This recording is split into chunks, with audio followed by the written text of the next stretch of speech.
Sénèque dit « Nous ne devrions pas contrôler la colère, mais la détruire entièrement.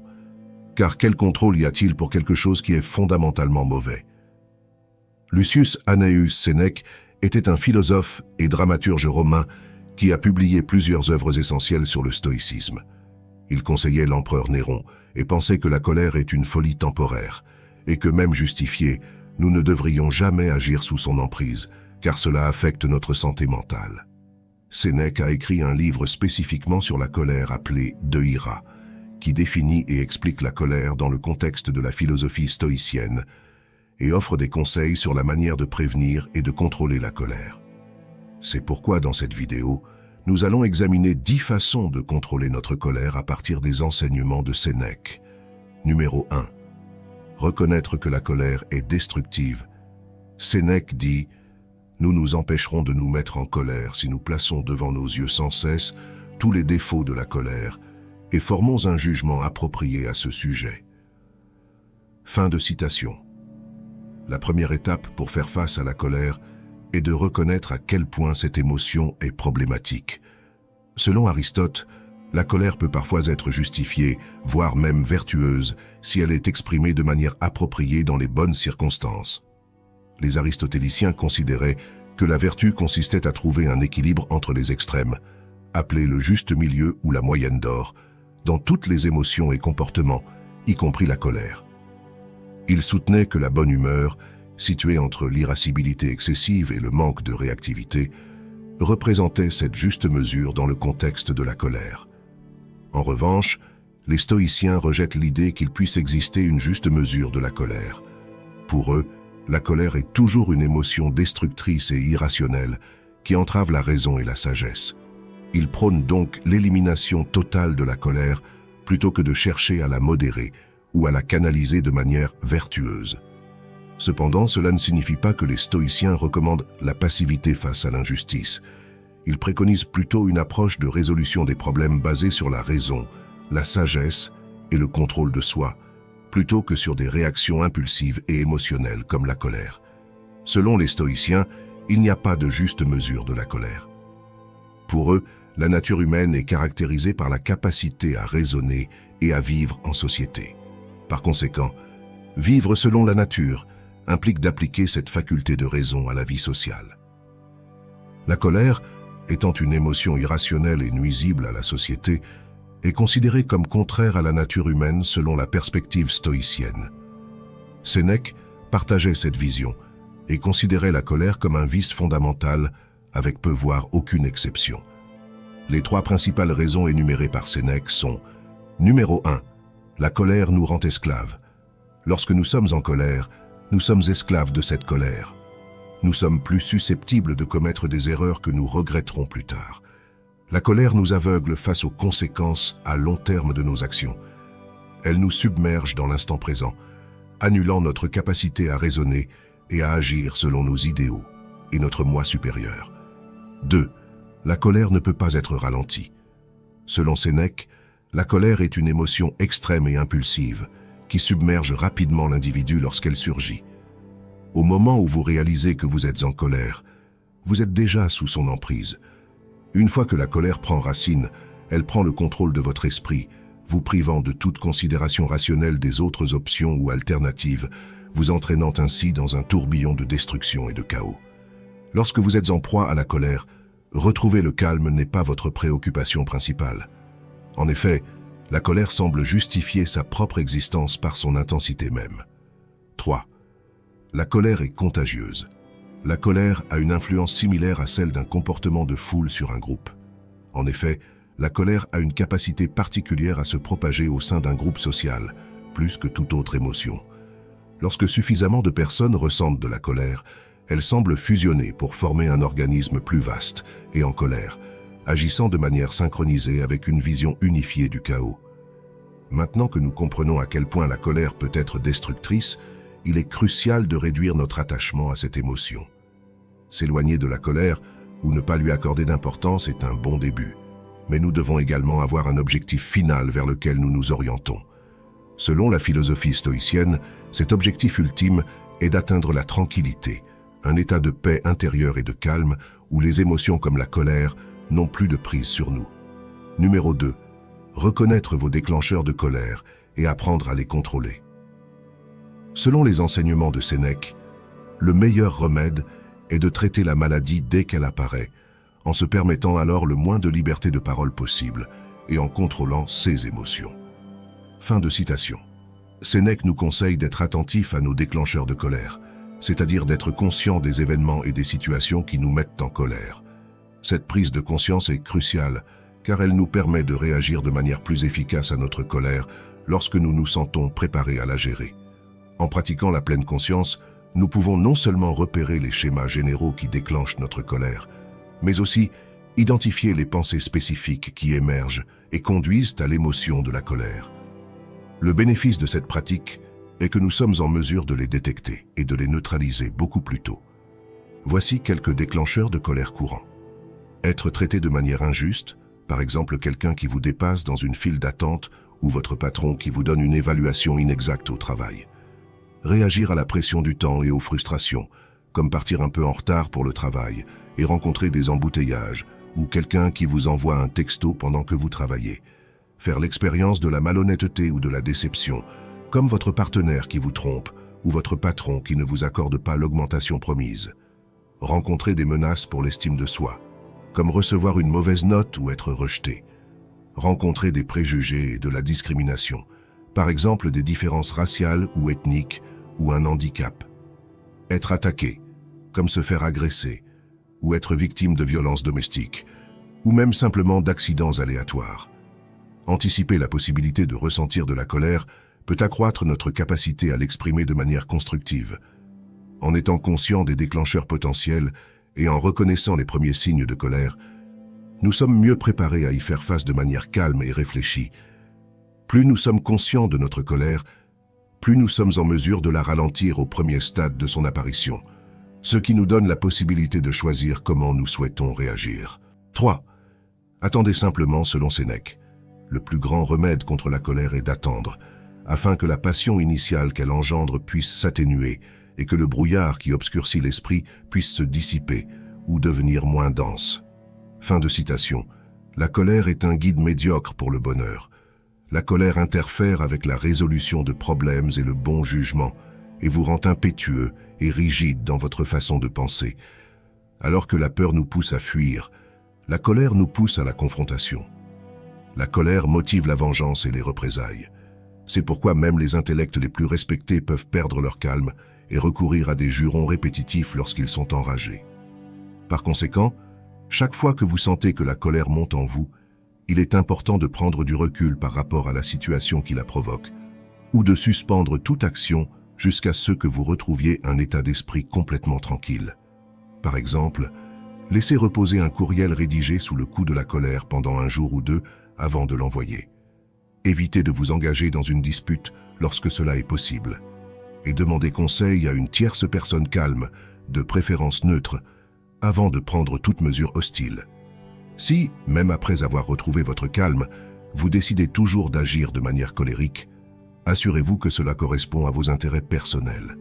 Cependant, il est probable que vous ne souhaitiez pas agir de la sorte une fois que vous avez retrouvé votre calme. Dans la chaleur de la colère, vous êtes susceptible de prendre des décisions que vous regretterez. Essayez de lire, de méditer ou de faire une autre activité relaxante. Faites une promenade, un tour à vélo ou faites des étirements.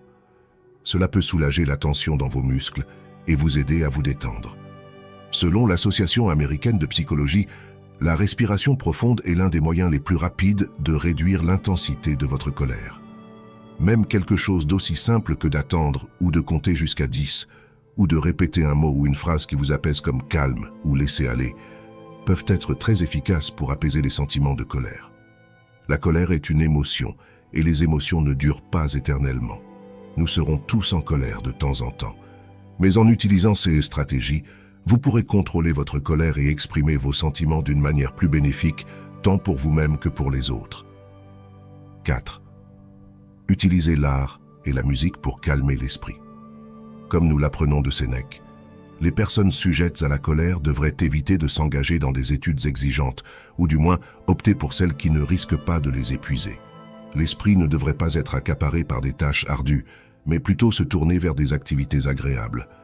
Laissez-le se détendre en lisant de la poésie et se laisser captiver par des récits historiques. Offrez-lui une dose de douceur et de raffinement pour l'apaiser. Fin de citation. Si vous êtes sujet à la frustration et à la colère, Sénèque croit que trouver de l'art ou de la musique qui vous apaise sera bénéfique dans votre quête d'un esprit tranquille. De nos jours, nous appelons cette forme de gestion de la colère la théorie expressive. La thérapie expressive encourage les gens à crier, hurler et frapper des oreillers pour exprimer leur colère accumulée. Les oreillers représentent les personnes de leur passé et leurs problèmes de colère non résolus. Le terme « thérapie expressive » désigne également l'utilisation des arts créatifs comme méthode de gestion de la colère. Ce type de thérapie est également connu sous le nom de thérapie par les arts créatifs et de thérapie par les arts expressifs. Les partisans de l'utilisation de la thérapie expressive pour la gestion de la colère croient en l'efficacité d'une approche combinant l'expression créative et l'utilisation de l'imagination pour favoriser la guérison du corps et de l'esprit. Lors de séances ou de cours de gestion de la colère, les thérapeutes aident les individus à identifier les déclencheurs de leur colère et à explorer les problèmes non résolus liés à cette émotion. Parmi les types de thérapie expressive les plus courants pour la gestion de la colère, on trouve la musicothérapie, l'art-thérapie, la danse-thérapie, la thérapie par le jeu dramatique et la thérapie par l'écriture. Pratiquement tous les types d'art peuvent avoir un effet apaisant. La musique, en particulier, est une forme d'expression universellement appréciée qui a le pouvoir de susciter des réactions émotionnelles et physiques chez l'auditeur. Elle peut dynamiser, évoquer la joie ou la tristesse.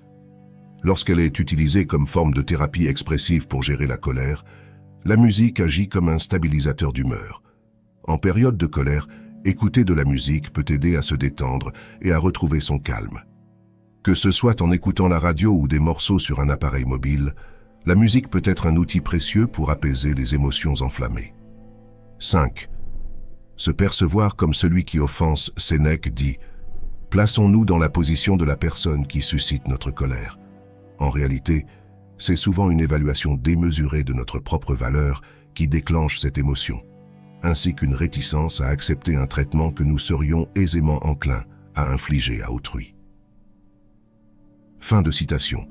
Sénèque souligne l'importance de se mettre à la place de ceux qui nous mettent en colère, en reconnaissant que souvent, c'est notre propre estime injustifiée de nous-mêmes qui alimente notre colère, ainsi que notre réticence à accepter un traitement que nous serions prêts à infliger à d'autres. Pratiquer cet exercice d'essayer de se voir en chaque individu peut être extrêmement bénéfique pour apprendre à gérer la colère.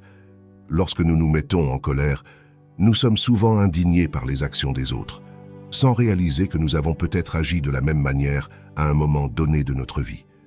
Il est important de se poser les questions suivantes. Combien de fois ai-je agi de manière incorrecte? Ai-je déjà eu des réactions violentes? Ai-je déjà blessé quelqu'un avec des paroles que j'ai regrettées plus tard? Ai-je déjà manipulé quelqu'un d'autre?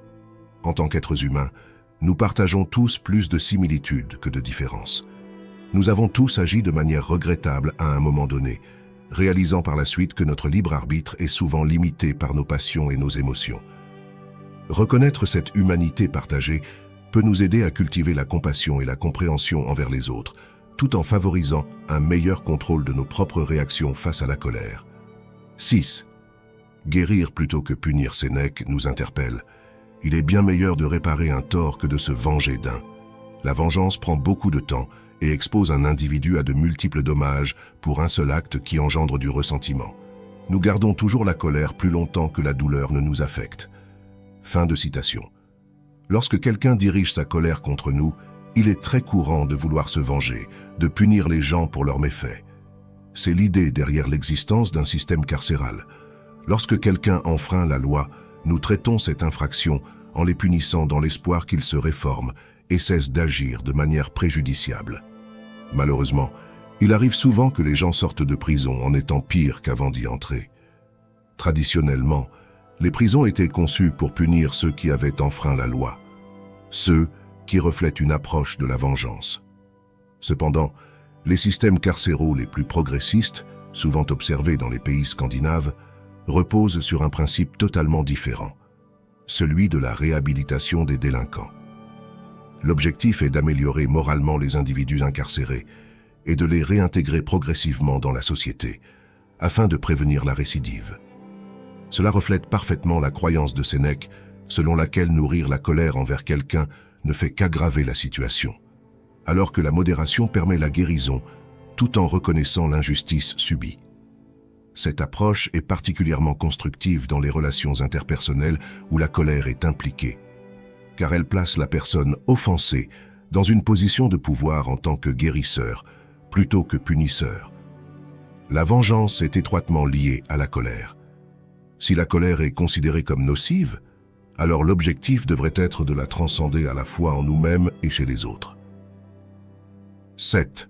Choisissez vos amis avec sagesse.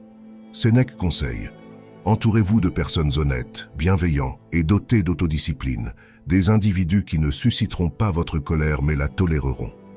Fin de citation. Selon les recherches du psychologue social, le Dr David McClelland de Harvard, les personnes avec lesquelles vous vous associez habituellement déterminent jusqu'à 95% de votre succès ou de votre échec dans la vie. Mais Sénèque a réalisé cette vérité il y a des milliers d'années. La colère se propage plus vite que le feu. Par conséquent, si vous savez que vous êtes sujet à la colère, alors vous ne devriez pas vous entourer d'amis qui déclenchent cette colère ou qui vous provoquent. Le provocateur est celui qui cherche à susciter une réaction ou une réponse chez autrui. Que cette provocation soit consciente ou inconsciente, elle peut causer autant de préjudice qu'un comportement abusif. Les provocateurs peuvent être présents parmi nos amis, collègues ou même membres de la famille. Il n'est pas rare de ressentir une difficulté à mettre fin à ces relations, même lorsque leur toxicité est évidente, car nous nous sommes habitués à leur présence. Même face à une situation toxique, il peut être difficile de rompre avec une habitude bien établie. Il est important de garder le contrôle sur nos vies et de se rappeler que l'objectif est d'atteindre la tranquillité de l'esprit. Pour cela, nous devons être heureux dans toutes nos relations, y compris nos amitiés et nos relations familiales. Alors, choisissez d'entourer votre vie de personnes qui apportent de la joie, plutôt que de créer de la misère et de la turbulence. Sénèque nous conseille également de résister à l'envie de satisfaire notre curiosité si nous souhaitons maintenir un esprit paisible. Même si nous sommes entourés de personnes merveilleuses, il est tentant de vouloir savoir ce que nos amis disent de nous ou de lire les messages de notre partenaire destinés à quelqu'un d'autre. Cependant, si notre objectif est de préserver notre sérénité et notre tranquillité d'esprit, il est préférable de ne pas chercher des informations susceptibles de nous causer du désespoir. 8. Évitez de rechercher des motifs de colère. Pour citer Sénèque, vous vous mettez en colère parce qu'un esclave vous a répondu, ou un affranchi, ou votre femme, ou un client. Vous continuez alors à vous plaindre que l'État a été privé de la liberté dont vous avez privé ceux qui sont sous votre propre toit. Fin de citation. Cette citation de Sénèque souligne l'ironie dans le fait de se mettre en colère contre des personnes telles que des esclaves, des affranchis, des conjoints ou des clients, tout en se plaignant ensuite de la perte de liberté dans l'État. En d'autres termes, Sénèque critique le comportement hypocrite de ceux qui, tout en exerçant leur autorité et leur pouvoir sur les individus de leur propre foyer, se plaignent ensuite de la perte de liberté dans la société plus large. Il met en évidence le contraste entre le désir de contrôle et de domination dans la sphère privée et la quête de liberté et de justice dans le domaine public. Cette citation invite à réfléchir sur la manière dont nous exerçons notre pouvoir et sur notre attitude envers ceux qui sont sous notre autorité, tout en nous rappelant de ne pas négliger les principes de liberté et de respect dans nos interactions quotidiennes. Nous accordons toujours trop d'importance à nous-mêmes. Nous vivons dans un monde de confort et de luxe. Cela finit par nous affaiblir et nous rendre mous et sensibles. Nous grandissons gâtés et apprenons à attendre des choses du monde. Puis nous nous mettons en colère lorsque ces attentes ne sont pas satisfaites. Nous nous mettons en colère pour presque rien. Nous nous mettons en colère lorsque nous égarons nos affaires, lorsque des conducteurs imprudents nous coupent la route, ou lorsque l'un de nos amis fait une blague inappropriée. Dans ces moments-là, la colère peut paradoxalement nous procurer un certain soulagement. Elle nous donne l'impression d'être libres. Cependant, ces situations font toute partie de la vie, et si nous permettons à notre colère de surgir à chaque fois que nos attentes ne sont pas satisfaites, nous risquons de vivre dans un état perpétuel de colère. Pour faire face à ces déclencheurs quotidiens de colère, les stoïciens pratiquent ce qu'ils appellent la visualisation négative. Ils envisagent le pire scénario possible et réfléchissent à toutes les choses qui pourraient mal tourner, afin d'être prêts à toute éventualité, tout en étant reconnaissants pour les moments où les événements négatifs ne se produisent pas. Plutôt que de chercher des raisons pour être en colère, ils cherchent des raisons pour être calmes. 9. Utilisez l'humour autodépréciatif. Sénèque nous interpelle en demandant « Que devrait faire une personne sage lorsqu'elle est frappée ?» La même chose que Caton lorsqu'il a été attaqué. Ne pas s'enflammer ni chercher vengeance pour l'insulte, ni même rendre le coup mais simplement l'ignorer. Fin de citation. Si nous ressentons le besoin impérieux de répondre à une insulte, les stoïciens recommandent l'utilisation de l'humour autodépréciatif. Sénèque loue l'utilisation de l'humour par Caton pour détourner une insulte particulièrement grave. Caton plaidait une affaire lorsqu'un adversaire nommé Lentulus lui cracha au visage. Au lieu de s'enflammer ou de riposter à l'insulte, Caton essuya calmement la salive et déclara « Je jurerai à quiconque, Lentulus, que les gens ont tort de dire que tu ne peux pas utiliser ta bouche. » L'humour autodépréciatif consiste à nous insulter encore plus que ne l'a fait l'insulteur. En transformant une insulte en blague, nous évitons qu'elle ne prenne racine dans notre esprit et ne nous cause une angoisse inutile. En riant de l'insulte, nous suggérons que nous ne prenons pas au sérieux l'insulteur, ni ses propos. Cela les rabaisse et nie leur pouvoir sur la situation. Ainsi, une réponse humoristique à une insulte peut être bien plus efficace qu'une riposte directe. 10. Pratique de l'autoréflexion. Dans notre dernière citation de Sénèque pour cette vidéo, il nous dit « Tous nos sens doivent être entraînés à acquérir de la force. Ils sont naturellement capables d'endurance, pourvu que l'esprit, qui devrait être appelé chaque jour à rendre compte de lui-même, ne persiste pas à les miner. » Fin de citation. Cette citation de Sénèque souligne l'importance de cultiver la force et la résilience non seulement dans l'esprit, mais également dans tous nos sens. Sénèque suggère que nos sens sont naturellement capables de résister et de supporter les défis de la vie, mais que c'est l'esprit qui peut les affaiblir s'il n'est pas régulièrement examiné et discipliné. En d'autres termes, il met en avant l'idée que notre capacité à faire face aux difficultés de la vie dépend de notre capacité à maintenir une vigilance constante sur notre propre pensée et comportement, afin de ne pas compromettre notre force intérieure. Ainsi, selon Sénèque, il est essentiel de cultiver à la fois la force mentale et la force physique pour mener une vie pleine de résilience et de sagesse. En examinant votre propre caractère et vos actions, vous développerez une sensibilité accrue à la manière dont vous pensez et à ce qui déclenche en vous des émotions négatives. Pour ce faire, vous pouvez débuter en tenant un journal de votre colère. Un tel journal peut s'avérer être un outil précieux pour suivre vos interactions avec la colère. Chaque jour, prenez le temps de consigner les situations qui ont suscité votre colère. Pour maximiser l'efficacité de votre journal, veillez à inclure certains éléments pour chaque événement provocateur, tels que « Qu'est-ce qui s'est passé qui vous a causé de la douleur ou du stress ? Qu'est-ce qui était provoquant dans la situation ? Quelles étaient les pensées qui vous traversaient l'esprit ? Sur une échelle de 0 à 100, à quel point étiez-vous en colère ? Le but de votre journal est de vous aider à repérer les schémas comportementaux et les éléments récurrents spécifiques qui déclenchent votre colère. Grâce à une auto-réflexion quotidienne, vous pouvez comprendre comment vous expérimentez la colère et élaborer des stratégies pour y faire face de manière plus productive. Si cette vidéo vous a plu, assurez-vous de consulter notre playlist complète sur le stoïcisme. Et pour plus de vidéos vous aidant à trouver le succès et le bonheur grâce à la sagesse philosophique ancienne, n'oubliez pas de vous abonner. Merci beaucoup d'avoir regardé la vidéo.